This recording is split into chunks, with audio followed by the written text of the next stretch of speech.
Depending on who you ask, a tariff is either a vital tool for national economic revival or a massive hidden tax on the American consumer. To understand the stakes, we have to look at the scale of the money. In 2024, the United States imported $4.1 trillion in goods and services and exported $3.2 trillion. This diagram shows those trade volumes against our total gross domestic product, the $29.22 trillion value of everything we produce. The United States has bought more than it sells every single year since 1976. In 2024, that gap resulted in a $918 billion trade deficit, a nearly $1 trillion outflow of capital to foreign nations. Footwear illustrates exactly how this deficit grew. Today, 96% of shoes sold in the U.S. are imported. American companies moved these factories to countries like Vietnam to maximize profit margins and provide lower prices for families at the register. For half a century, the American economy traded domestic manufacturing jobs for an endless supply of cheap consumer goods. The 2024 data shows that the vast majority of our imports, roughly 80%, are physical goods. The remaining 20% covers services, which include everything from business consulting to the money Americans spend while traveling abroad. Within that goods category, machinery and industrial supplies dominate the list. Petroleum is a unique case in this system. Because of regional logistics and refining needs, oil is simultaneously one of our largest imports and one of our largest exports.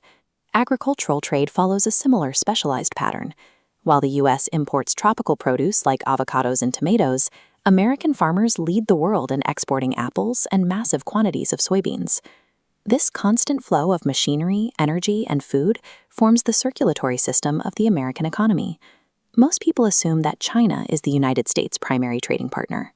But as of 2024, Mexico has taken the top spot. Mexico and Canada lead the Big Six group of nations that account for nearly half of all U.S. trade. This map tracks American dollars leaving the country. We maintain a $263 billion trade deficit with China and a $179 billion deficit with Mexico. As China trade contracts, the U.S. maintains surpluses with 25 other partners, bringing capital back domestically. Washington has decided it can no longer ignore these massive deficit outflows, leading to a direct intervention in the rules of global commerce. The government uses three primary tools to influence these flows: quotas to limit volume, subsidies to support local companies, and finally, tariffs. The math of a tariff is straightforward. If a car part costs $10 to import from Canada and the U.S. applies a 20% tariff, the importer pays $12. The Canadian company still receives $10. That extra $2 is paid directly to the U.S. Treasury. In the 19th century, tariffs funded the entire federal government. Today, they are a minor revenue source, accounting for only 1.6% of federal income, about $77 billion of the nearly $5 trillion collected. Modern tariffs serve as an economic weapon rather than a source of government funding. They are designed to make foreign goods too expensive for Americans to buy. In early 2025, trade policy shifted aggressively when President Trump imposed new tariffs on Mexico, Canada, and China to address trade imbalances and border security. The shift sparked a massive legal battle. In February 2026, the U.S. Supreme Court struck down these emergency tariffs, ruling that the administration had exceeded its authority under the IEEPA Act.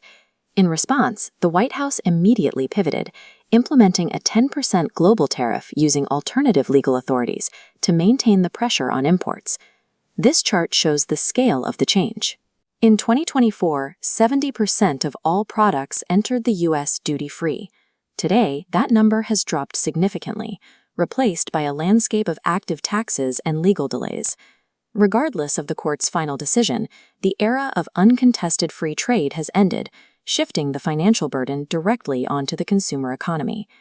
The pro-tariff argument rests on jobs. Data from the International Trade Administration shows that domestic production and exports currently support roughly 10 million American positions. However, data from the Bureau of Labor Statistics shows the opposite side of the trade-off. Higher tariffs almost always lead to higher prices for families at the store. These rates impact daily life in different ways. While soybeans often enter at 0%, Basketballs face a 4.8% tax, and imported corn can face a tariff of up to 25 cents per kilogram. Rebuilding the American manufacturing base carries a specific consequence. It raises the baseline cost of living. Now that you have the data, you have to decide which side of the $4 trillion economy you value more: lower prices at the register or American jobs on the factory floor.